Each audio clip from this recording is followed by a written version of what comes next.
Okay, Assalamualaikum warahmatullahi wabarakatuh. It's 8 p.m. in Indonesia. Good evening, everyone.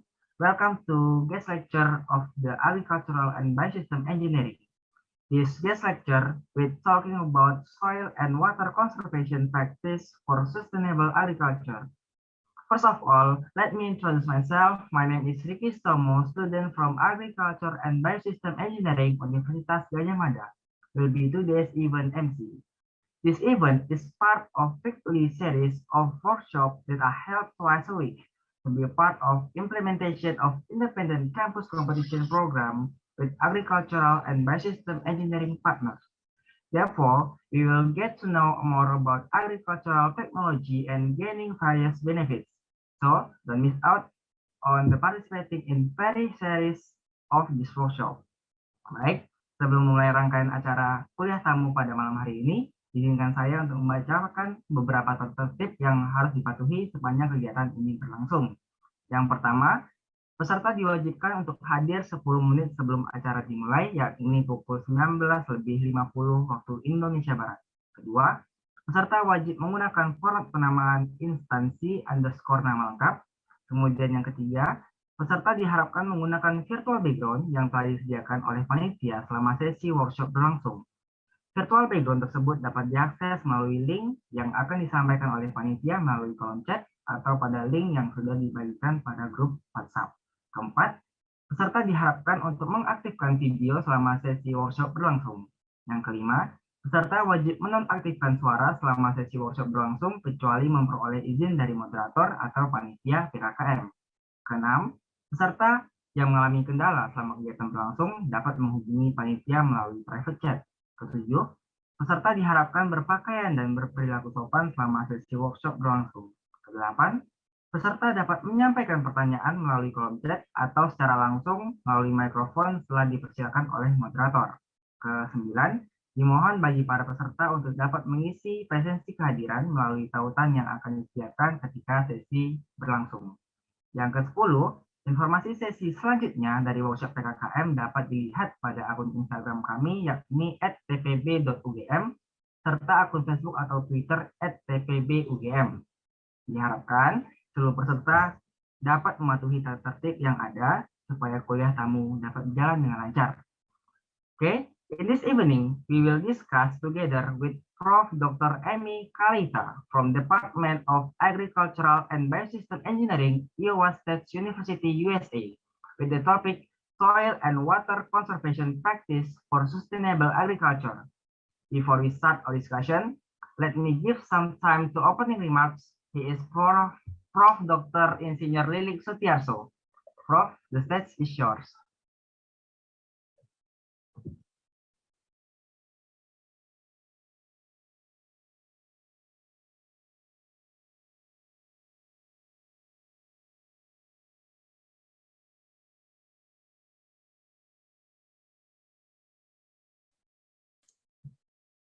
Is it my turn? Prof. Sorry. Yeah, thank you. Okay. I have. Yeah. Okay. Good. Good evening, dear all, and also, of course, our special guest. Good morning, Prof. You. On behalf of Universitas of Gadjah Mada, especially my faculty of Agriculture Technology, and more special Department of Agriculture and Biosystem Engineering, I would like to say thank you for Prof. Emi. It's already gave her time, and I think it's good opportunity for us. We can discuss in this what is online webinar or something like that we can sharing together all these and land conservation practices, especially in terms of sustainable agriculture. We hope that we can get more information, more knowledge about this topic. So once again, that our department, our faculty, and our university, of course, say thanks to Prof. M.Eng, and I hope that we can collaborate not only in research, maybe in also sharing our knowledge related the soil and water conservation. Once again, I would like to say thank you, and I hope that this evening webinars can be more fruitful, and also for our colleagues, not only from UGM, but also other university. Thank you, and I will give to the moderator again. Thank you very much. Okay, thank you for Prof. Dr. Lilik Sutiarso for the opening remarks. Then we will start our discussion with our amazing moderator. He is Mr. Chandra Setyawan, STP M.Eng, Ph.D. that will be introduced from the CV.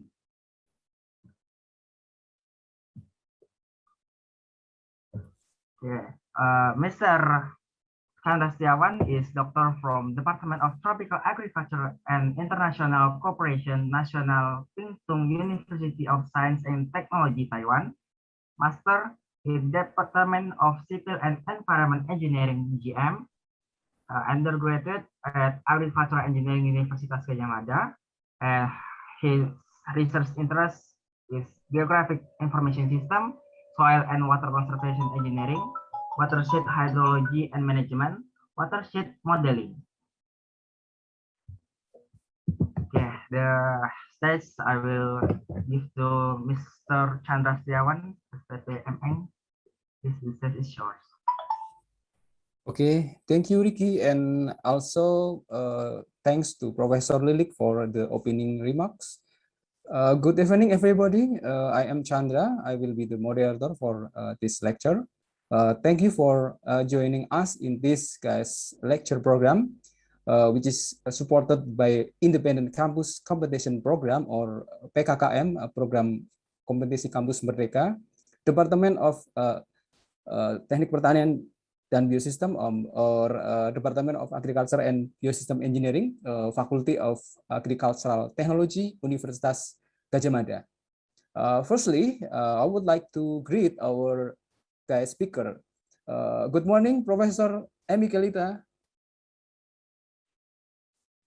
Good morning. How are you today? I am quite well. Thank you for having me here. You're welcome, and thank you for accepting our invitation to give talk here in your busy schedule. The times differences between Yogyakarta City, Indonesia, and Iowa is 12 hours. So now in Iowa is 8 p.m., right? It's actually, we just came off of what we call daylight savings time. So now the difference is 13 hours and it's 7 a.m. Yeah. Yeah, longer. Yeah. That's why I am at my house and not at my office, because I have to get my kid on the bus to school. Okay, ladies and gentlemen, this lecture will be held around of 1.5 hours, 40 to 60 minutes for guest speaker presentation, and 30 minutes for question and answer. If you have any question for speaker, you may write it in chat room. And before we start the lecture, let me to introduce our speaker. Okay, I think the computer will share. Okay. Today, we have a speaker from Department of Agriculture and Biosystem Engineering, College of Engineering, Iowa State University. The speaker is Professor Emi Kaleita. Okay, and this is the education background of Professor Emi Kaleita. She got the bachelor degree in agriculture engineering from the Pennsylvania State University, and her master and PhD is got from University of Illinois at Urbana campaigns in field of civil engineering for her master and agriculture engineering for her PhD. And the expertise of Professor Ami is soil and water conservation engineering and management. This is the brief profile of our speaker today. Besides work as professor and also as a researcher, Professor Ami also work for some professional association such as American Society of Agriculture and Biological Engineer or ASAB and others. And presently she also chair at the Department of Agriculture and Biosystem, Iowa State University. Okay, now we will start the lecture. The title of today's lecture is about soil and water conservation innovation. Prof. M.Eng Kaleita, the floor is yours. Thank you, Doctor. I really appreciate the opportunity to be here today and to share with you a little bit about my research and activity in soil and water conservation, all of it designed to make the agricultural production systems in Iowa, where I am located, more sustainable and have a smaller environmental footprint while still retaining the very high level of production that fuels the economy of the state where I live. So I'm going to begin by telling you a little bit about the state of Iowa and where it's positioned in the United States and what the agricultural landscape looks like and what the primary issues and challenges we face in agricultural production and its impacts on the environment. And then I'm going to do a few case studies of projects that have come out of my group that I've been involved in to try to make the agricultural production system more sustainable. And my research program is a little bit different than that of my colleagues because I'm really, like Professor Chandra, very interested in GIS, also remote sensing and data analysis.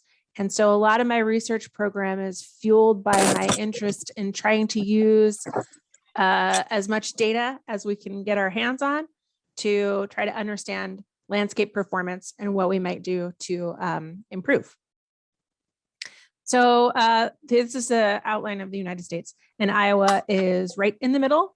Actually, the actual middle is probably somewhere around here, but so Iowa is, the land use of Iowa is way more than 90% agricultural. We have one small city of, okay, the population of the whole state of Iowa is 3 million. And we have one city that's got about 500,000 people in it. And then the rest are scattered around in a rural area. The town that I am in, for instance, has about 60,000 people. So it's a very rural state with very low population density. And most of the land use is agricultural. Our number one crop that we produce is corn. And so if you're driving out in the countryside in Iowa in the summer, it will be more than half of the land that you see will be in corn. And Iowa leads the United States in corn production. This is a graph that shows where most of the corn is growing on a county basis. And Iowa is responsible for 17% of the overall corn in the United States. The other half of the ground is going to be in soybean production. Usually farmers will do corn one year and soybean the next to add a rotation, a little bit of a mild rotation to help with pest management and nutrient management. And because of that, some people will do multiple cycles of corn one year and then corn the next year. But a lot of people are going to be doing a corn and soybean system. So as a result, we also lead the US in soybean production, although occasionally some years, Illinois, our neighboring state to the east, squeaks right up above us in terms of soybeans. But what that means is that pretty much the entire state, and also you can see this Iowa is maybe a great example of this agricultural production system that's just corn and soybeans pretty much everywhere. But it's not the only place that that's happening. So Illinois is like that too, and southern Minnesota is like that, and eastern Nebraska is like that. So it's really a regional production system that Iowa is just maybe the primary example of. So one of the challenges with that is that both corn and soybeans are row crops with a relatively short window of time that they are actively growing and consuming nutrients from the soil, a relatively short amount of time that they have a robust canopy that protects the soil from the impact of incoming rain and thus protects the soil from erosion. And then a lot of the period of time where there's very low nutrient uptake and very low coverage of vegetation cover on the ground. As you look at the picture here of the soybeans, this is maybe for the first month of the soybeans growth. There's a lot of open space in these row crops, and so a lot of bare soil exposed during those times. We don't grow more than one crop in a year because the climate is cold enough that we have a growing season that really only lasts from May to September, and the rest of the time the land is not being used for cultivation because it's too cold. In fact, I was just saying before I joined the large room that we got a little bit of snow here today. It's not enough to, my daughter was a little bit like, well, I'm not going to be able to build anything with that, just be able to kind of scrape it up on my finger and look at it. So yeah, we're heading into the period of the year where nobody's growing anything outside because it's too cold. So Iowa leads the United States in corn and soybean production, and also in hogs and pigs. This is what we do with the rest. This is what we do with the land in the rest of the year, actually, is we've got a lot of animal production. But because the landscape is almost entirely being used for row crop production, most of the animal production happens in confined operations. So swine housing and other animal structures where the animals are kept in relatively tight conditions, and their waste is managed on site rather than having them grazing or out in the fields. So Iowa leads the United States in hog and pig production. So you can see a lot of concentration there for that kind of production, as well as an egg production. And I know it's a little bit hard to see these numbers, but Iowa produces nearly an order of magnitude more eggs than any other state in the country. So Iowa at 15,000 eggs, 15,000 million eggs per year, and Texas at 6,000 is the kind of the next one. So we also have a lot of animal production system, but again, that's going to happen in confined operations that are inside. So we generate a lot of animal waste, and we try to use it on our corn and soybeans. But if you know anything about managing animal manures and trying to kind of assess what's the nutrient content and how can I even move it around to get it to all the places that need to be fertilized, it's quite complex. So we also use a large amount of supplemental synthetic fertilizers. And because our row crop agriculture is only growing during a portion of the year, and we have very fertile soils with lots of microbial activity that are constantly cycling those nutrients, making them more available, they're also susceptible to losses. And so while we are a leader in production of a lot of different types of animal products and crops, we're also a leader, when I use the little quotation marks, because this is a leading in a negative way, in nutrient losses. So again, here's Iowa. This is the outline of the Mississippi River Basin, which drains. This is the watershed that drains most of the inside parts of the United States. And that water comes out through the city of New Orleans into the Gulf of Mexico, which is here between the Texas and Florida panhandles, because it's almost like you could hold on to them. And also in phosphorus losses. So there are ecological consequences to that in the Gulf of Mexico when this water body receives that delivery of that nutrient enriched water that's draining out of the upper Midwest. Then when that nutrient rich water enters the Gulf of Mexico, I mean, those are nitrogen and phosphorus are fertilizers, and in a water body, they will kind of do the same thing that we want them to do in a, who's drawn on my screen? Let me clear those annotations. Okay.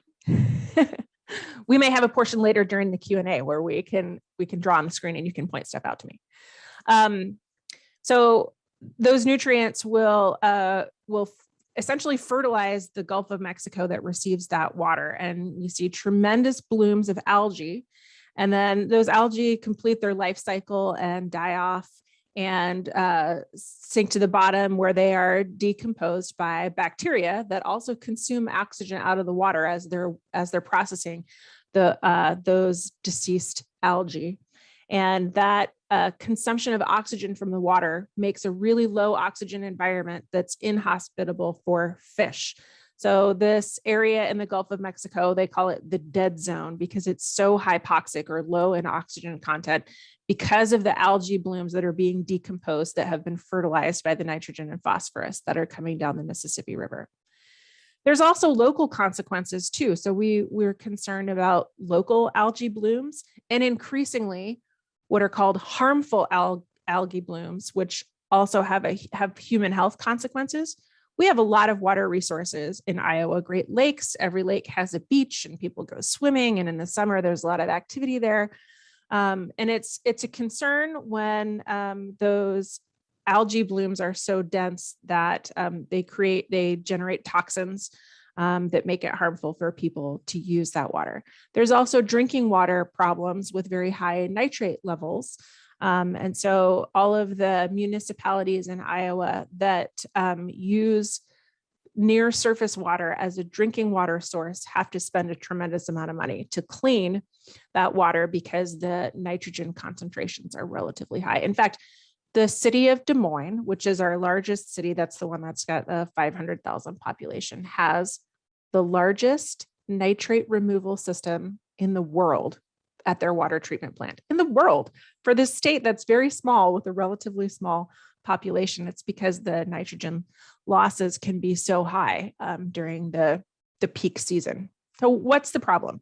The issue is that there's a mismatch in timing between the rate of soil. I'm probably telling you stuff that you already know, so forgive me. We'll get to the sort of what do we do about it in a few minutes, but I just wanted to make sure that we're all on the same page about what the problem is here. And this is a problem that is common in a lot of areas that have hypoxic water bodies that result from agricultural production. It's a timing mismatch, that the rate at which the soil is producing nitrate from the native soil organic matter, and also from conversion of forms of nitrate that we would apply to the soil by those microbes to a more mobile form. So we apply nitrogen forms that the microbes work on and convert to nitrate, but nitrate is really water soluble. So as soon as you have nitrate availability in the soil and you have wet conditions that percolate water through that soil, it'll pick up that nitrate and drain it out. So we've got a mismatch in timing. So we've got crops that don't really start using nitrogen until later in the season, but a tremendous amount of production of nitrate in the soil happening earlier in the season. That nitrate is really water soluble. And so as soon as we have wet conditions and movement of water out of the system, it's taking that nitrate with it. In Iowa, we have a weather pattern that is the rainiest right during this season where the nitrate production is the highest. So it's a very, it's a double whammy. Lots of nitrate production before the crops are using it, and then lots of precipitation right at that time that will cause that water to be infiltrated and then move out of the system. We also have in Iowa really, it's a very flat topography. So we use a lot of subsurface drainage where we'll install pipes under the ground, 1 meter, say, below the surface, with perforations in the pipes, holes in the pipes, to drain away excess water. So once that water has made it to the bottom of the root zone, we provide this pipe where it can just exit the system and go out into a ditch or a stream nearby. What that does is it provides kind of a superhighway for that nitrogen enriched water that has drained through the root zone, picked up all of that available nitrate, and now it's leaving the system really fast. So as a result, we've got a really high productive agricultural system that has these very significant environmental consequences that we don't like. Local health issues, local ecosystem issues, and then ecosystem issues for our neighbors downstream, with significant economic effects to some of those ecosystem issues, like the people who make their living in the Gulf of Mexico as fishermen have to go farther and farther out to avoid the dead zone to get to where the fish are, because they can't live in that place where the oxygen content is so low. So consequences locally, but also consequences regionally. And this creates a little bit of tension, right? Where we want to have a productive agricultural system because it's a mainstay of our economy. And it's a staple of the United States' agricultural production as a whole. But also we want to have lessen the environmental consequences of that highly productive system. So I think we can have both things. We can have a highly productive agricultural system, but we can also have good environmental quality. But that's an optimization problem. And as an engineer, we have skills in optimizing things and being able to say, okay, we've got these objectives that we want to satisfy. We have these criteria that the solution has to meet, and we have constraints on the system. That's a really classic engineering optimization problem. And I apply similar tools to this problem that I would apply to other types of engineering problems. I also just like to have things that are good. So my even in my personal life, my philosophy is kind of like all the good things. I would like to have more of them. So I think things that are important in trying to come up with the solution for complicated systems like this are that you need a system that is resilient to changes.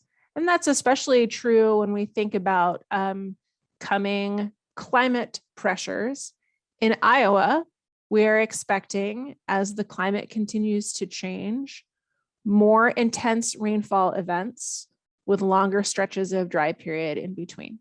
And that will exacerbate some of the problems, soil erosion, phosphorus loss, that we are seeing, and also make agricultural production more complicated because we don't use irrigation here because it rains so much. But if it doesn't rain as frequently in the future, will we have to use irrigation systems? And that's a huge, that would be a huge challenge to take a system from entirely rain-fed to now putting irrigation systems on a landscape that is so entirely agricultural. So being willing to adjust to change will be important, but also being willing to make some compromises that probably we're not going to be able to fix everything. We're not going to be able to decrease the nitrogen losses to zero, nor are we going to be able to focus only on production and not maybe be willing to have a little bit of yield loss to achieve some of our environmental values.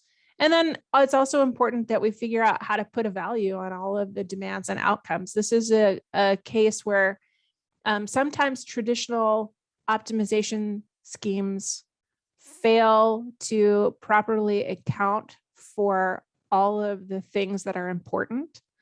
And that's, you can imagine that it's hard to have these conversations when some of the biggest consequences are happening thousands and thousands of kilometers away. in the Gulf of Mexico, and the people who are suffering the most from the loss of those nutrients here are not our direct neighbors or part of our community of discussion about what are we doing with these problems. So a way of kind of recognizing and appropriately valuing all of the demands and outcomes is really important in getting a good optimization system. So my research program is loosely what I would describe information technology for precision conservation. So some of the things that I do are using available data to get better information. The United States is actually a very data-rich place, but the data is all collected by different government agencies that don't necessarily talk to each other. There's not a lot of community repositories, a lot of information and data that is housed at universities that don't necessarily have a mechanism for sharing that data. And so there's a lot of challenges just in being able to find and access and put different data together, and then developing new ways to generate data when there isn't data available to produce better information. What I'm really interested in is providing actionable information, like results that can help somebody decide what to do. And I want it to be at low cost, because a lot of the farmers here are operating on, I mean, the farms are huge and the dollar values are also very huge. So there's a lot of money in agriculture, but any individual farmer is operating on a relatively thin profit margin. So there's a lot of profit, but there's also a lot of expense. And so they need information that's not going to cost them a lot. And it also needs to be at the right time. And it also needs to be at the right scale. So there's a lot of research that's like plot scale, you know, tiny little plot. How does that plot scale research translate to somebody who is farming several thousand hectares of ground? So that's the kind of space I operate in. I'm really into maps and sensors and complicated statistics and managing uncertainty and those kinds of things. So that's a little bit of the background of kind of the positioning of my research program.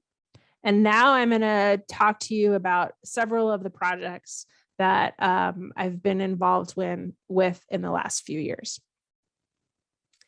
So first one is mapping wetlands using satellite imagery. This was actually a project that was funded by and instigated by not agricultural or even necessarily environmental interests, but it was the Iowa Department of Transportation. So the Department of Transportation, anytime they are doing a new roadway construction project or rehabilitating an existing roadway, they have to do an environmental assessment. This is a federal rule that they have to make sure that they're not going to, in the construction project, that they're not going to take out any wetlands, which means that for every meter of the proposed site, they have to say, is there a possibility that there is a wetland at this location? And our climate in Iowa is such that a lot of our wetlands are very seasonal. Like they might not have standing water in them when you go out to visit. So you have to be able to recognize them by their terrain characteristics and by the type of vegetation that they support. But also because so much of our ground is agricultural, people are actually farming in these wetlands, the small ones. And when they flood early in the season, they'll just wait for that water to drain out and then they'll go plant there. So we actually have some farmed wetlands. They're not maybe the most productive of the ground, but anyway, it can make it difficult to decide what's a wetland and what isn't. And the Department of Transportation was really interested in knowing, could we use satellite imagery or better terrain data to reduce the labor that is involved in doing on the ground surveying with our eyeballs and our surveying equipment for looking for wetlands at all of these proposed road sites? So we developed a system that uses LiDAR terrain data and satellite imagery to identify the wetlands using an automated procedure. So we tried a number of different machine learning types of approaches in neural network and object-oriented classification schemes and support vector machine, random forest. And then we picked the one that worked the best and are currently working to refine it. And actually in our refining, it turns out if we can get really good terrain data, we don't really even need the imagery because it's not that useful when the wetland is only flooded like certain times of the year. Like you'd have to get imagery at just the right moment in order to see that there was water there. So the imagery turned out to be not as important. That was what the DOT really wanted us to investigate. Actually, their original idea was, do we need to buy very high resolution drone data to help us with this? And our answer was no, you don't. You just need to do a better job kind of processing the data that you already have to look for wetland features. So some of the terrain attributes that we use here are like, what's the elevation of that location compared to its surrounding elevation? Is it a little bit bowl-shaped or is it a little bit hill-shaped? If it's a little bit hill-shaped, it's not a wetland. If it's a little bit bowl-shaped, it might be a wetland. Where is it on the flow path? What kind of flow accumulation are we getting to that area? If it's at the top of a flow path, it's probably not a wetland. If it's accumulating runoff from a larger area, it might be a wetland. There are a few other terrain indices that we can use, and we start layering all of these different ways of looking at the terrain on top of one another. You start to see, oh, this is an area where it's bowl-shaped, it accumulates water, it's in a position where it stays wet for a long time. And then you get all of those characteristics kind of stacking up, and you start to see that there's a high probability that there might be a wetland in those places where the terrain really supports that kind of behavior. So have one PhD student who worked on that project, and now we're finishing off that project with a master's student who is turning this into an application, a plug and play application that we can just turn over to the Department of Transportation so that all they need to do is kind of click the buttons and make it go. So here's an example of those farmed wetlands. We are in a region that is known as the Prairie Pothole region, and it is our terrain is very flat. I mentioned this before, but it also it developed because there was way back in the mists of prehistory, this was an inland sea. So it was a little bit flattish to begin with. And then the ice age happened. There was a large glacier that came down into this region and then retreated. And as a result, the moderate topography got kind of pushed and scraped, and it left this network of tiny little closed depressions that are disconnected from the rest of the kind of drainage network, you might say. And they look like just puddles in a farm field. They might be a few hectares in size. But they're tremendously annoying to a farmer because they are the last place in the field that dries out in the spring.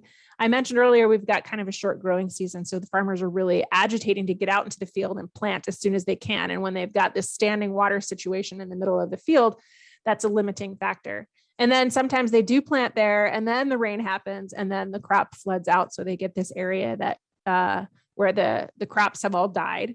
And then later it becomes a weed bank. So it's just other opportunistic plants will go in there and start growing later in the season and then be shedding their weed seeds all the way around the rest of the farmer's field. So they have to spray there more. And they're putting inputs in here, fertilizers and seeds that they're not getting any profit out of. And we get a lot of flux of water through those locations. So we probably have a lot of nutrient losses through those locations. They often have pipes that connect to the rest of our drainage system. I mentioned we usually have a lot of drainage underneath the farm field. Sometimes in those puddle areas, we'll put a standpipe to drain away the excess standing water. But when that happens, not only are we getting a lot of flux of nitrogen, but we're moving eroded sediment through the drainage system because those puddle features collect a lot of that surface runoff that's got sediment and phosphorus in it. And because they are constantly, they're filling up with water very wet, and then they're drying out, and then they're filling up with water very wet, and then they're drying out. It turns out that they are often in this zone of high moisture content that creates a situation where a lot of the nitrogen actually turns into nitrous oxide gas, which is a very powerful greenhouse gas. And so they're not wetlands in the sense that what would happen in a wetland is that most of the time the conditions would be so anaerobic that you would have nitrate coming in there, and eventually it would get converted through microbial activity into nitrogen gas and just blow away. This is why we use wetlands to address nitrogen pollution. These features never get all the way to the nitrogen gas because they are only anaerobic for a certain period of time. And instead of getting that last oxygen molecule picked off there by the anaerobic bacteria, we get nitrous oxide gas emissions instead. So there may be a place that we should stop putting resources in because they have all of these disproportional environmental consequences. Even though they're really small, they're individually very small, but collectively there are a lot of them. So if we could start looking at, could we do something different there? I think we could have a lot of benefit. So we're looking at what happens if we plant grasses in there. Maybe we could miscanthus is an energy grass. So maybe if it's a grass that you could harvest and send for ethanol production, then you've got an income stream. If not, maybe we should just make it pollinator habitat. No, everybody cares about pollinators. So what if we just converted these areas to small pollinator habitat? So we're asking all of these questions. This is a team of a lot of different researchers, agronomists and engineers, and ecologists, biogeochemists. So a lot of team members. So my role in this project is to look at modeling these small features to figure out, okay, as a test bed for saying, well, what if we tried this thing? What if we tried that other thing? You know, to actually try something in the field and wait and try to monitor for its effects is really time consuming and expensive. And you have to let that system exist in the landscape for 5 or 10 years before you even have a data set that is statistically valid to analyze. So an alternative to that is to do modeling, where you see if you can get a computer simulation model to mimic the behavior of the real world. And then you can try all of your experiments in the model and see what happens. So we have a set of, here's an area of ground. This is a little homestead, so it gives you an idea of scale. This is about a mile square from here to here. We have all of these little potholes, these little tiny little farmed wetlands in this area, and we're just monitoring all of them because they're very concentrated here in this area. So it gives us a good opportunity to go out and put monitoring equipment there, and then building models that represent the behavior of each of these potholes.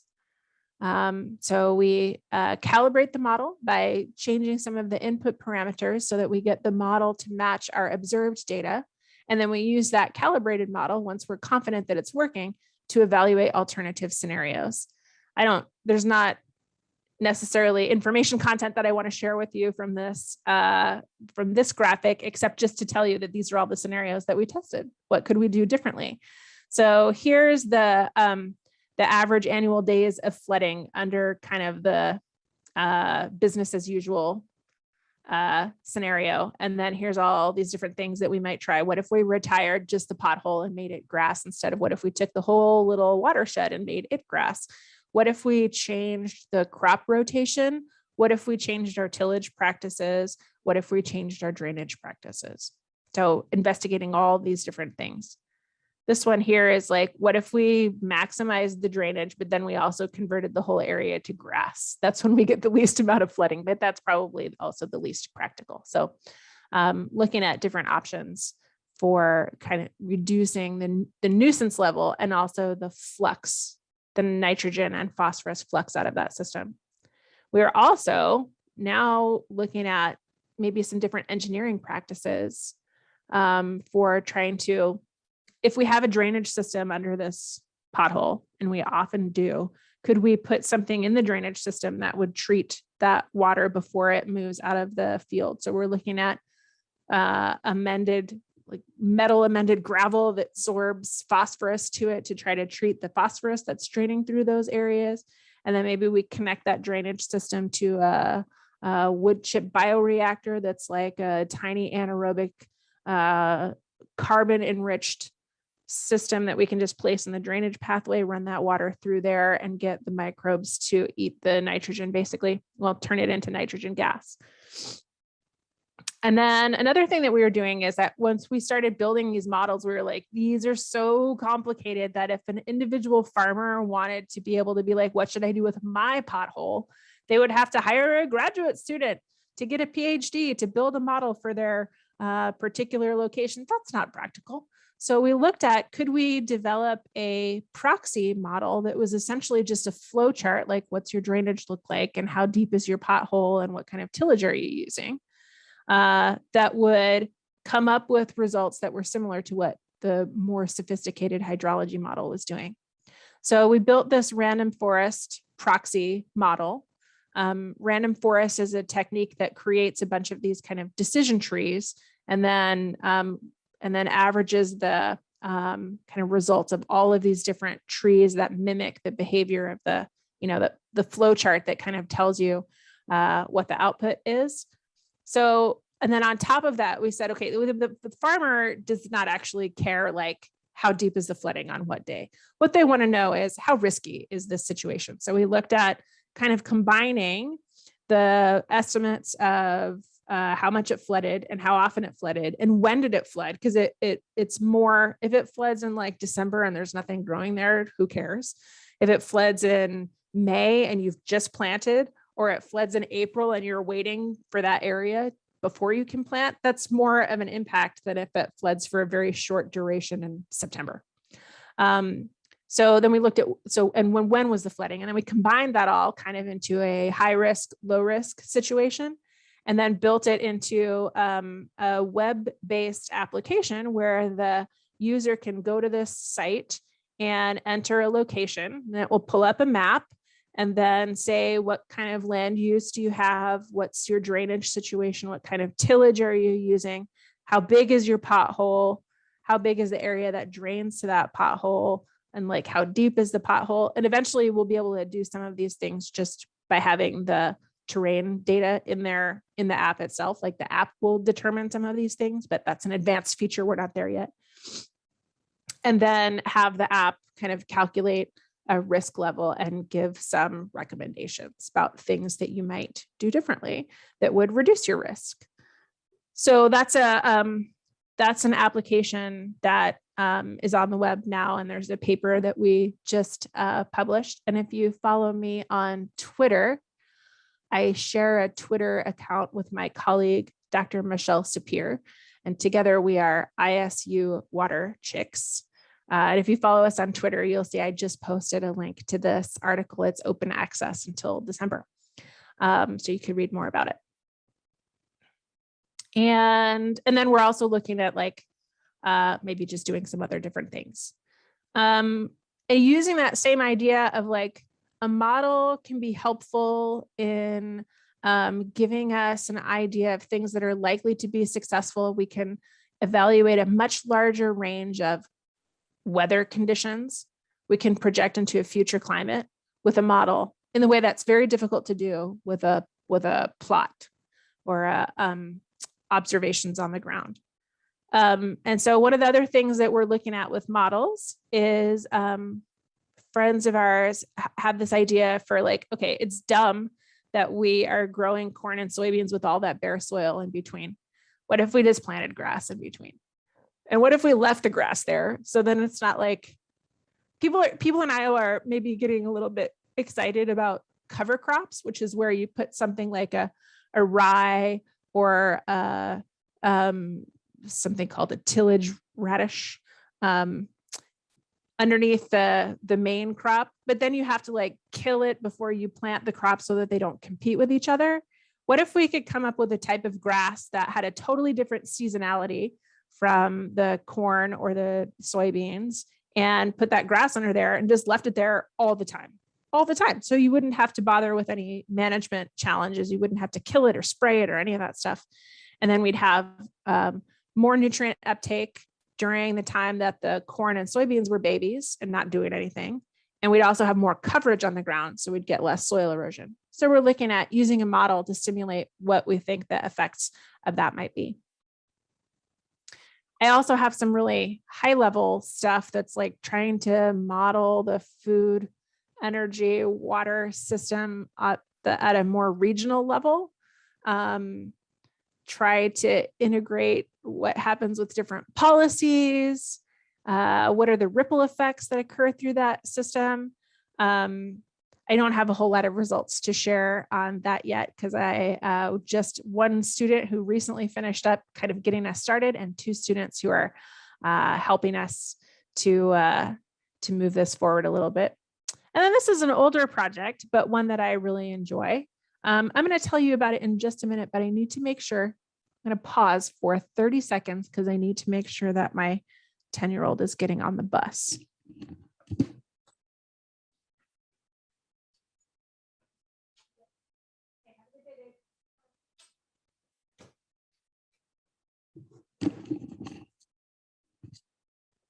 Okay, so this was a project where I had a visiting student looking at whether or not we could use a cell phone camera to estimate the chlorophyll content of a corn leaf.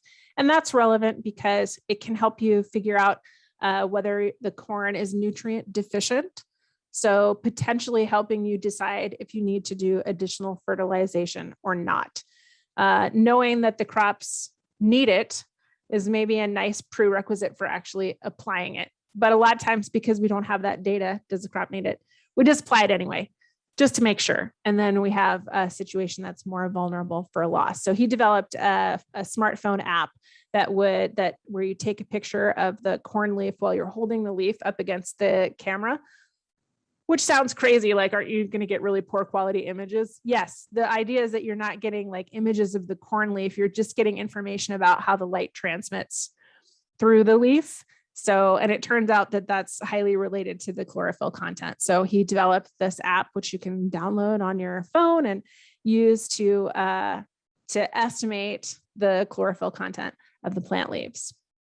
So those are just a few of the projects that I'm involved in. And at this time, I would like to have a discussion and conversation. Okay, thank you, Professor Emil Kaleita, for your excellent presentation today.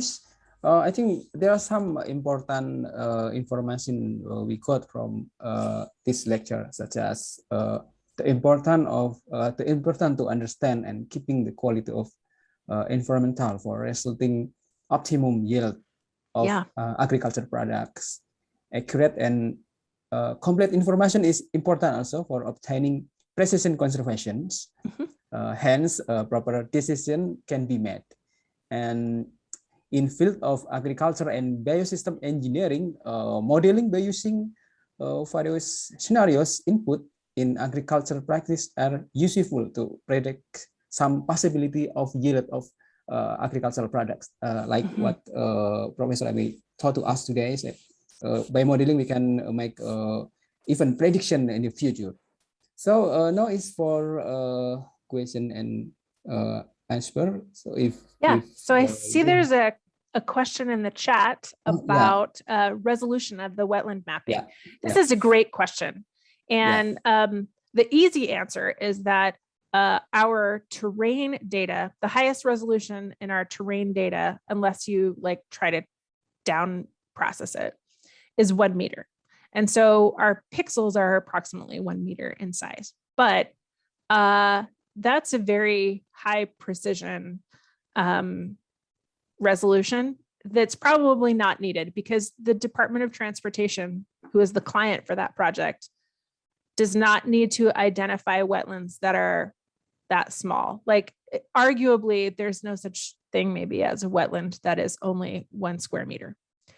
So they've got kind of a reasonable size that they would need to mitigate if they knew that there was a wetland in that area. So that means that we can reduce the processing time a little bit by choosing a scale that's larger than we could do, but gives us information that's at a scale that's more reasonable for them anyway. So that's kind of a way for us to reduce the processing time, is if we use a coarser resolution that still matches kind of what so right now we are working on a pixel by pixel 1 meter scale, but I think in the final version, it will be a more coarse resolution than that. But some of the indices that we are using, like what's the elevation of the location compared to its neighbors? If you're using that to try to find a wetland, you actually don't want the resolution to be very small, because you'll get just like, you'll be getting kind of the micro terrain rather than the macro terrain. So we tested a variety of neighborhood sizes for that, so that we weren't getting lots of spurious, noisy data because we were working on a scale that was too small. So we tested a number of neighborhood sizes or resolutions on some of those indices, so that we could get the ones that gave the most amount of information and the least amount of noise that was going to kind of corrupt the rest of the system. So the output currently is at a 1 meter scale. It's basically whatever the scale is of the terrain data that we're using, but some of the indices or the metrics that we use, that we process that terrain data into, are at a larger scale than that, if it's more appropriate for the question that we're asking out of that terrain data. Okay, thank you. Maybe Bu Asi, it is from Dr. Ngadisi. Maybe Dr. Ngadisi, you can open your microphone and camera to directly ask to Professor Ami. Hello, Professor Ami. Thank you very much for your valuable time to share about the soil and water conservation practices in USA. Thank you very much. I'm a college of the Prof in UGM. Yeah. And then I also working about what is the soil and water conservation, especially in landslide. And then I'm using the satellite imagery image to identify the landslide. Yeah. Yes, and then maybe we have differences between subtropical country and tropical country, because into tropical country we have a huge amount of the rainfall, and then after the land is covered by the crops and then the forest, and then we have difficulties to identify or to use satellite. Oh yeah. Yes, to identify, and then especially for the high resolution also. And we have many wetlands in Indonesia, especially in Sumatra and Borneo Island, and also we use it for the agriculture. Now the Ministry of the Agriculture developed one kind of the exclusive agriculture land in Borneo, and they use wetland or pitlands, not wetland but pitlands. And then there is many problems there. I hope someday we can collaborate. And then we are really invite you to come to Indonesia to share, and then to do the research about the wetland, and then the satellite imagery, how to use this technology to design the agriculture, to design of the farming in the wetland area. Thank you very much, Professor Ami. I appreciate that a lot. One of the things that makes me a little bit uncomfortable about some of my work is that one of my most favorite resources that I use a lot is LiDAR-based terrain mapping. Yes. But the only reason that in Iowa that is such a high quality resource is that we have so much fair soil so much of the time that the LiDAR can you know, it always gets down to the surface because there's nothing interfering with it. So I would like to have a vegetation cover that is more year round and more robust, but the denser the vegetation cover, the more challenging it is to get good LiDAR terrain data. So there's a little bit of this like, well, I'm glad I have this data, but I'm sad about the situation that created such a great data set for me. So yeah, I'm trying to use, you know, terrain data and satellite data in really heavily vegetated areas is an order of magnitude more complicated than trying to use it in areas where the vegetation is very paltry.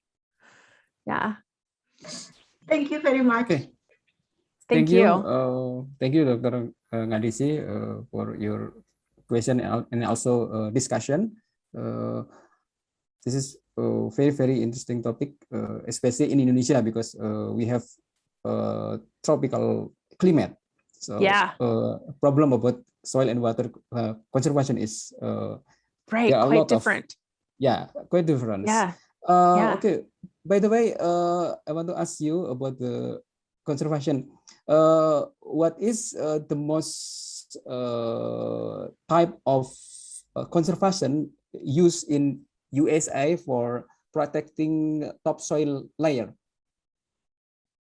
Do the US government using like mulch, cover crops, or something like that? Yeah. So the only widespread federal government program is about literally taking land out of production and converting it to grass.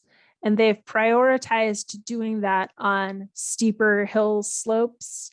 It's called the Conservation Reserve Program, and it's where the government will actually pay the landowner for the landowner not to plant anything there and just let it be grass.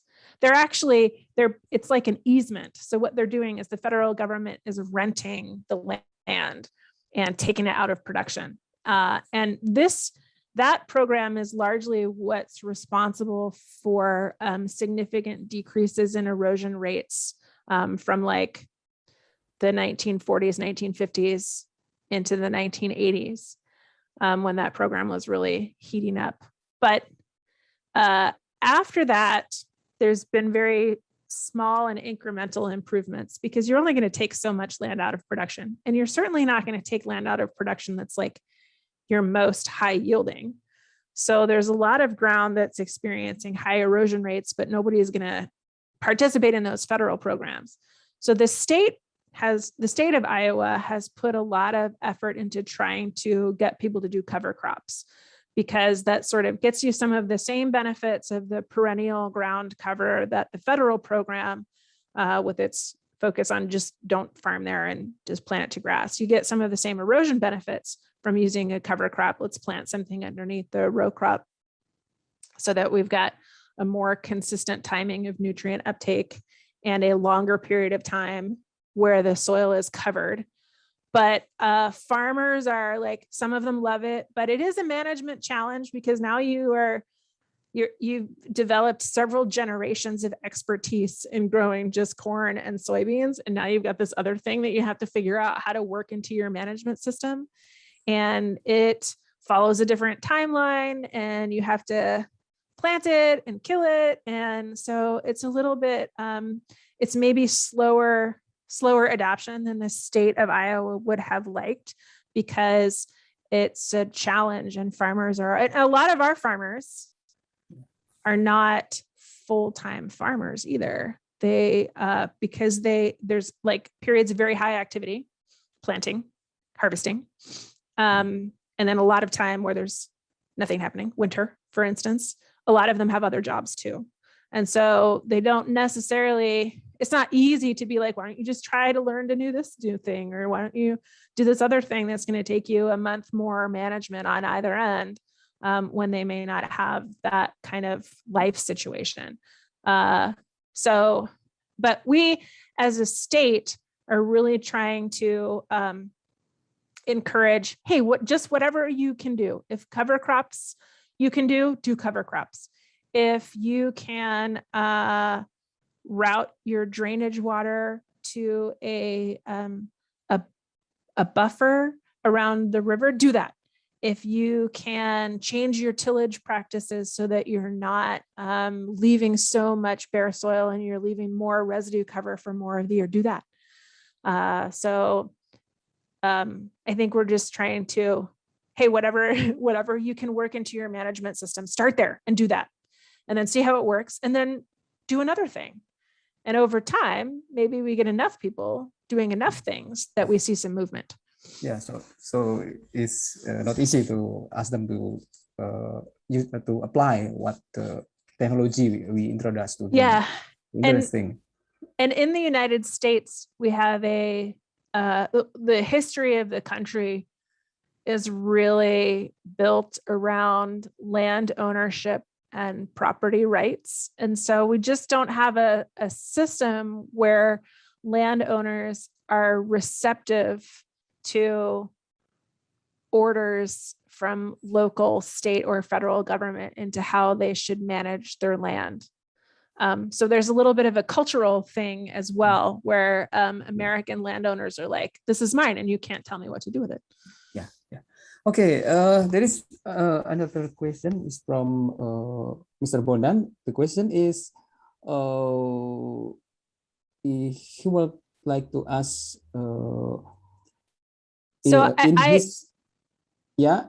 I interpret this question as like, karst topography is very complicated, right? Because in a karst landscape, water sort of appears and disappears. Sort of, you don't have a full map of where it's going in the way that you do when the primary movement of water is just across the surface.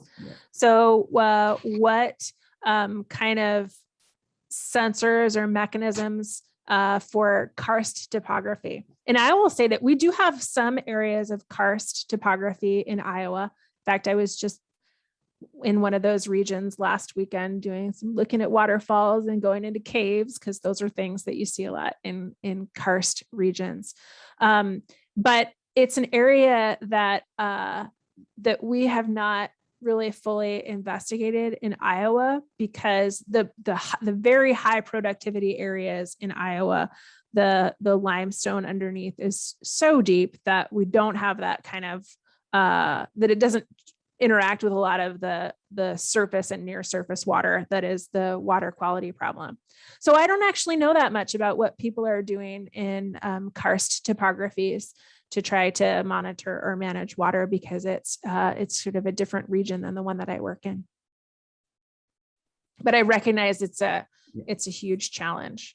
And so like in a lot of the, probably like you also, a lot of the times you're going to professional conferences and there are entire sections that are just on how can we understand better what's happening in karst landscapes. We near our city, we also have a karst area, and actually the water is available in a large number, but it's in groundwater form. So it's so hard to access. But now especially the local people, they use like a pump for access the water. If just for daily needs, for household need is still okay. But maybe for agriculture I think is not enough, because I need more water again for farming. There's some very interesting work from a colleague of mine, Leanne Cremidas at Virginia Tech University, who was looking at rural use of spring water, which is it's water that comes her landscape that she works in Virginia in the United States has a lot of karst. It's a very mountainous terrain. And she was looking at ways of like you trying to understand water quality indicators, because a lot of those springs are totally unregulated. So in the United States, if you get your drinking water sourced from a city, from a municipal water supply, there are very stringent drinking water quality standards that apply. And they also have a high, there's enough money involved that they can invest in good monitoring systems, and they have to. But in a lot of these karst landscapes where some of the population are getting their drinking and household water from unregulated springs, how do you make sure that it's good quality, that they're not being negatively affected by any, and some of the water quality issues are quite different when it's spring water than when it's water that's come in through the surface just a few days ago. But so you might look into some of her work. It's super interesting. And I always make a point when I'm at a conference that she's at to go listen to what she's doing in that space. So I'd recommend looking into some of her work.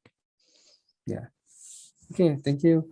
And actually also very interesting about the area for perform modeling, as we know that environment has components that are interact each other.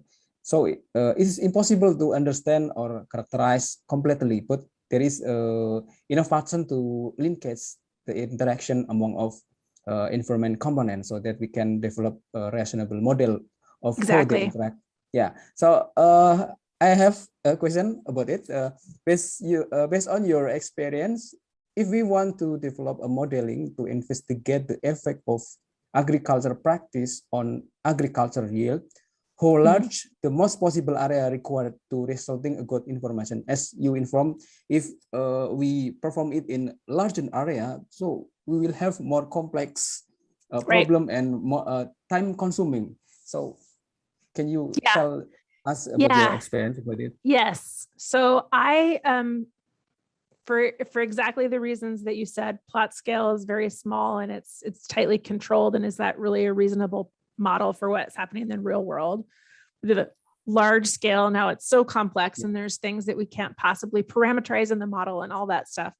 And because I am particularly interested in answers to the farmers, most of my modeling is at kind of farm scale, slightly sub farm scale, or maybe we're looking at, are there subregions within this farm? And recognizing that the farm size in Iowa is pretty large. Maybe we've got, 2 or 3 kind of depressional areas and some hilltop areas and some areas in between, but they're all part of the same georegion. So the soil morphology is kind of similar. So as long as we can kind of break it into subzones, maybe we can assume that all of everything that's in kind of the depressional area within this field is probably behaving similarly. And everything that's kind of a hilltop within this area is probably behaving somewhat similarly, and only validate at a handful of points and only monitor at a handful of points, and then use additional data about the terrain or the soil types to kind of fill in the data, even if we're only kind of looking at individual points, and then use the model as kind of an overlay. So I have a preference for working at sort of a mid-range scale that's smaller than a full watershed, but not as small as a plot scale, because I think we can somewhat confidently ignore some variability, because the variability is not as big as it is when you're moving to the watershed scale, where there's a lot more sort of commonalities between different terrain types at the field scale, but you're getting results that are maybe more real world-ish than you are when you're just looking at a single plot that's very tightly controlled. But I want there to be plot scale researchers so that we can leverage those results. And I want there to be people who are doing basin scale and watershed scale modeling. I actually think that it's probably, I don't know that we will ever get to a point where a single model or a single mechanism could do any scale within there. But if we have enough people working at all of the different scales and we put our brain power together, then we start to understand linkages and answers by everybody bringing their expertise and their preferred scale to the conversation. So I have my preferred scale, but I rely very heavily on, collaborators and friends that have preferred scales that are quite different. So I mentioned this project about the perennial grass system, where we just what if we just planted the corn into grass and let the grass go there? We're doing a relatively small scale model. There are some of the researchers that are working on plot research, and then there's another person that's doing sort of a almost scale free, just large kind of system level model, all within the same project, so that we can kind of get all of that expertise contributing and come up with some answers. Okay. The other question is from Mr. Adim, the question is possible to conserve nutrient in soil for precision agriculture in sandy areas for optimization area that have minimum water cycle? Yeah, sandy areas are very interesting, and we don't have that many in Iowa, but I mean, no, that's not true. We actually do have some. They are actually areas that have had so much eroded topsoil that what we're getting is the subsoil underneath, which is more sandy and less organic. So in Iowa, we tend to see that we've got, you know, within this flat terrain, the mild topography, we've got these pothole areas with very high organic matter content and very high clay content because they have received all of the eroded sediment from the upland areas, and then hilltops with a much lighter, sandier type of soil. And those sandy soils do not hold on to nutrients very well. So one of the questions is, do we try to change the soil somehow through amendments to help it hold on to nutrients more? Do we try to change the crop genetics to adapt better to sandier soils? Do we change the crops that we're growing?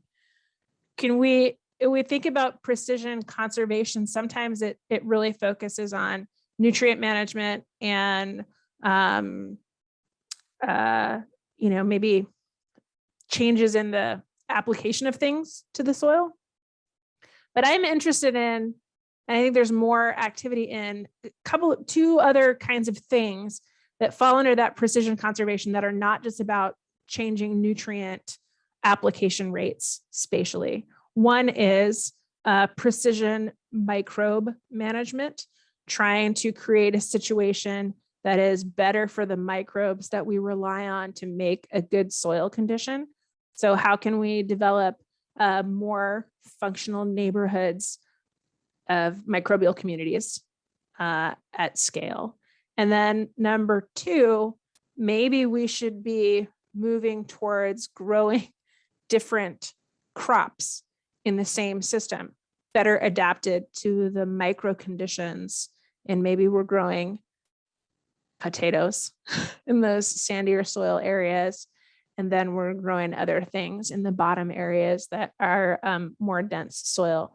So, you know, I'm interested in a range of solutions for that kind of variability. And in the region, the area that I work, that's what it is. We don't have large areas like you're talking about. We don't have any coastline. Yeah. We don't have, you know, we don't have like large areas of sand. What we've got is like little sandy lenses within the same farm field. So looking at managing those in a different kind of way. So maybe in the future we can work together in research collaboration, or I would love that. You maybe need to come to Indonesia because we have many coastal area used for farming. Yeah, it's fascinating. I see. There's another very question. Challenging. About Dr. risk Ngadisi, assessment. Dr. Ngadisi still have question. You can open your microphone again. And for the others, if you have any question, you also can raise your hand. I will give you time for asking to Professor M.Eng directly. Dr. Ngadisi, please.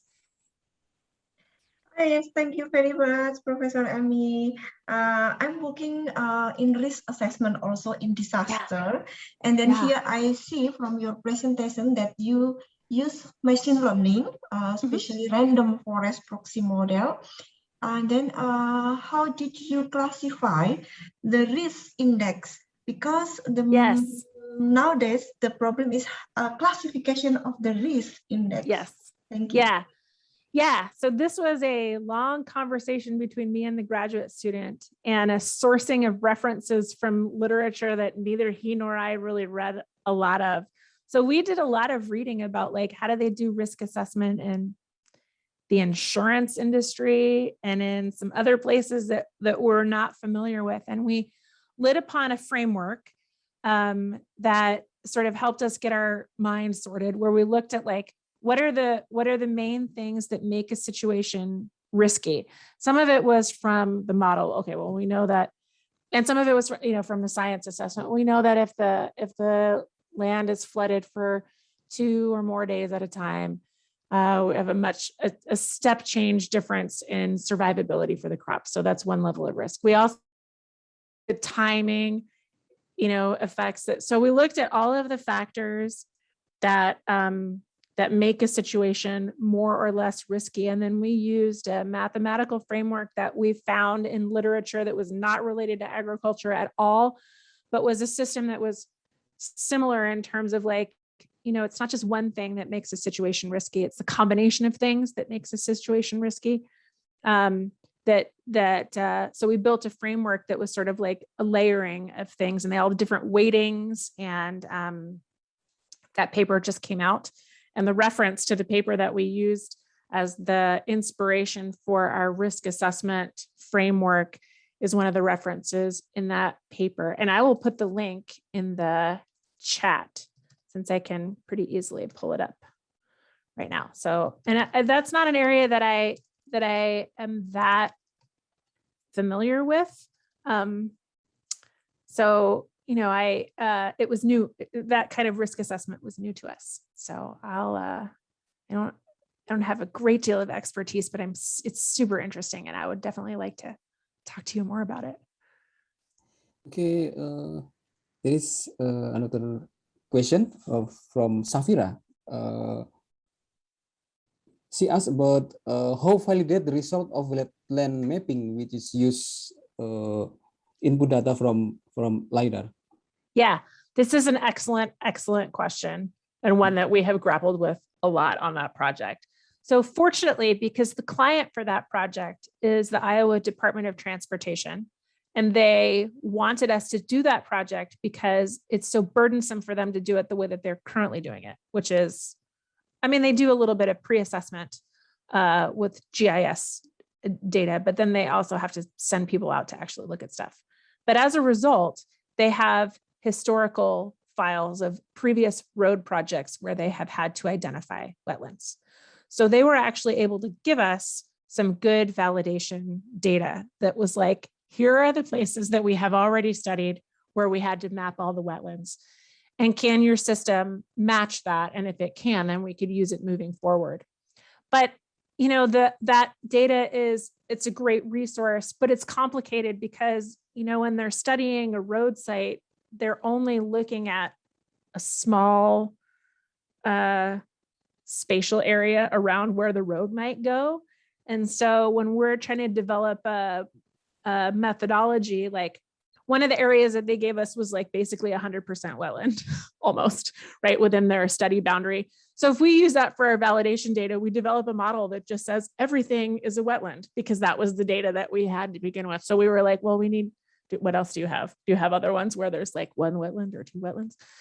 And so coming up with the combination of their data. But then we also started talking about, are there other sources of data could we use? That we actually have something called a national wetland inventory, which is an old data set that was based on terrain and soils analysis that has maps of where the US government thinks there might be wetlands, but it doesn't reflect where there are actually wetlands. So yeah, it's a great resource, but it wasn't good for validation. So we're just trying to muddle through with the data that they were able to give us. But because they were the ones that were like, this is so arduous to do it, they had the experience of having done it the hard way. So they already had some shape files where they had identified wetlands to be.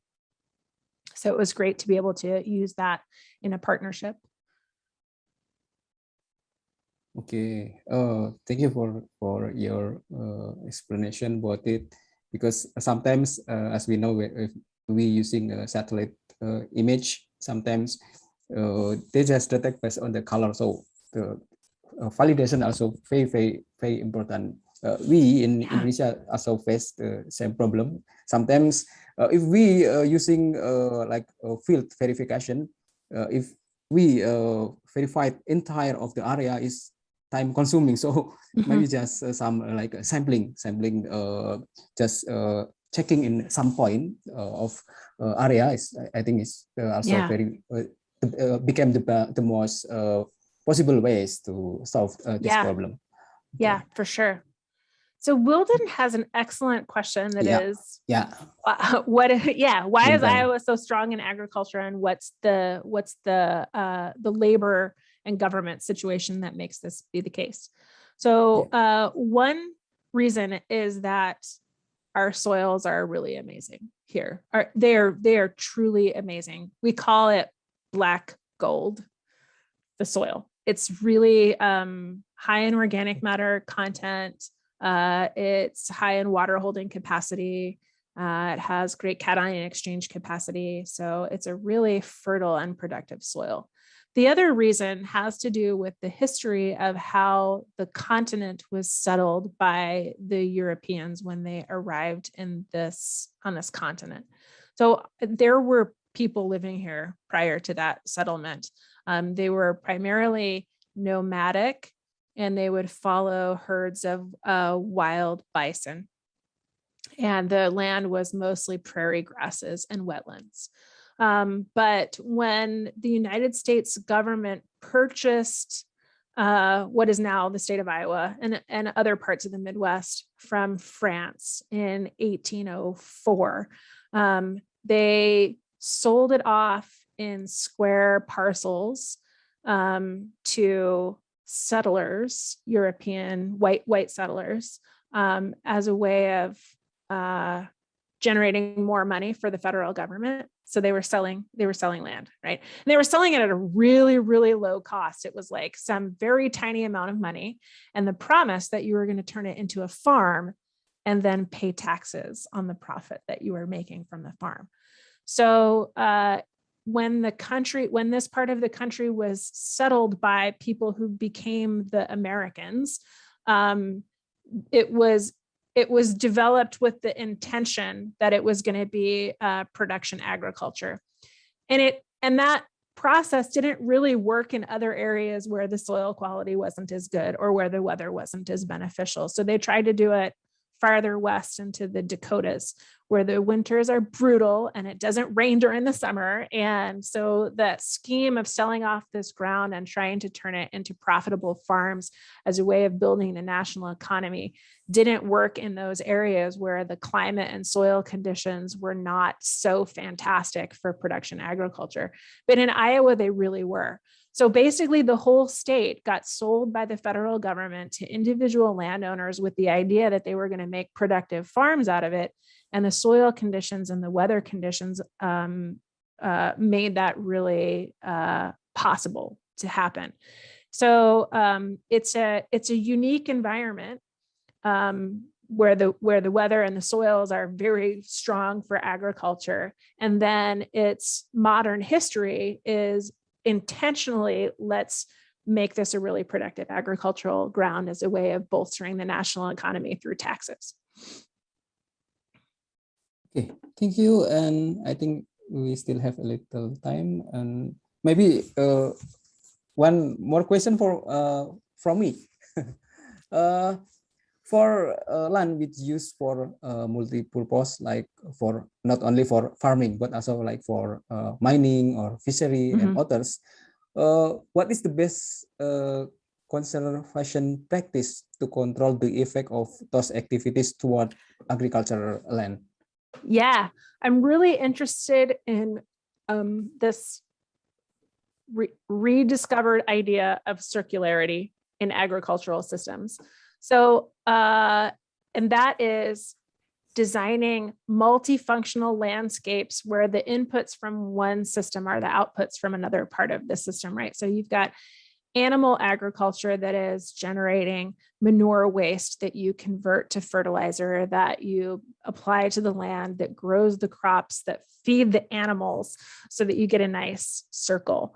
And it's really easy to think about that at a, with just a few parts, animals and crops, right? It's easy to imagine how we might design a system that went in a circle. But, we also have, what about solar farms? And what about mining? And what about other types of land uses? So taking that old idea of circularity, but adding in some of these new things that we're doing with the ground now that we weren't doing, back in early history when everything had to be circular because there was no train, and you had to do everything on your own. I'm really interested to see what opportunities we can explore that use the concept of circularity, but with more elements to the system to sort of fit them in to see how they might play together. That's kind of the idea behind the project that I mentioned that I didn't have any pictures about. And then I was like, it's the food, energy, water system. And it's just about like how all these players connect in Iowa. It's a little bit hard to wrap your mind around once you get to like that many moving pieces, but it's super interesting. And I think there's lots of opportunities to see where we might capitalize on synergies. But it is going to take creativity and people sort of thinking ahead to the future. What things might we be doing? What capabilities might exist? And having a more maybe imaginative openness to doing things wildly differently, and then figuring out what kind of simulation strategies might help us understand what wildly different things we could do to good effect. Yeah, it's very, very complex works and need to work together. Okay, I think because the time is limited, on behalf of the Department of Agriculture and Biosystem Engineering, Universitas Gajah Mada, I would like to thanks again for sharing your knowledge to us today. And for the last, maybe Professor Emi, could you please give some closing remarks for us? Sure. Yeah. I think that sometimes when you go to these talks and you hear about all of these things that people are doing, you get the sense that like, oh, there's so many problems and so many of them are so complicated. It seems a little bit hopeless. But look, there's 173 people on right now, and each one of us are geniuses in our own right who have the ability to make changes and discoveries, even if they're like, seem on a day-to-day basis to be like small things that you're discovering. If we put all of them together, they become larger and larger and larger things. So for those of you who are students, I would just like to encourage you to be creative and be hopeful, and to talk to your colleagues and expand your network, because it's through working together and learning from each other that we can turn a bunch of tiny little individual victories into a larger system of big positive change. Thank you, Professor Emi. Your closing statement is, I think, very, very useful for the students. And before we finish the lecture, I think the committee already prepared a virtual certificate. Ah. Oh, yeah. Okay, just wait. Oh, this wonderful. is the certificate of appreciation. The committee also will send to you by email. Oh, and fantastic. Thank you again, for today's lectures. And hopefully can meet you soon, maybe in the future. Wouldn't that be great? Next year we also will have another agenda, the conference EcoSet in 2022. So yes, we will meet. It's on my calendar already. Yeah. Very good. All right. It was. Thank you so appreciate the opportunity, and thank you very much. And have a good evening. Okay. And thank you, everybody. And now I give the time to MC again, to Ricky. Okay, thank you. Thank you to Mr. Chandra, who has led the discussion this evening. Once again, thank you to Prof. Dr. Emi Kaleita, who has presented the amazing lesson today. Also, thank you to all participants that had attention at this event. Before we close this event, we ask for a moment for a photo session. So please, for all participants, to activate the video. Sebelum menutup acara pada malam hari ini, kami meminta waktunya sebentar untuk sesi foto bersama. Karena itu dimohon untuk seluruh peserta untuk mengaktifkan videonya.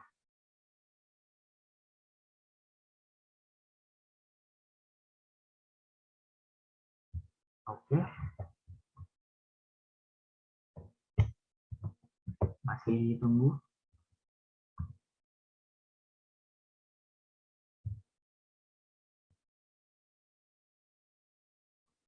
Oke, baik, di sini ada 7 slide. Dari slide pertama, jadi harap ditahan senyumnya. 1, 2, 3. Oke, section 2. 1, 2, 3. Section 3. 1, 2, 3. Section 4. 1, 2, 3. Section 5. 1, 2, 3. Section 6. 1, 2, 3.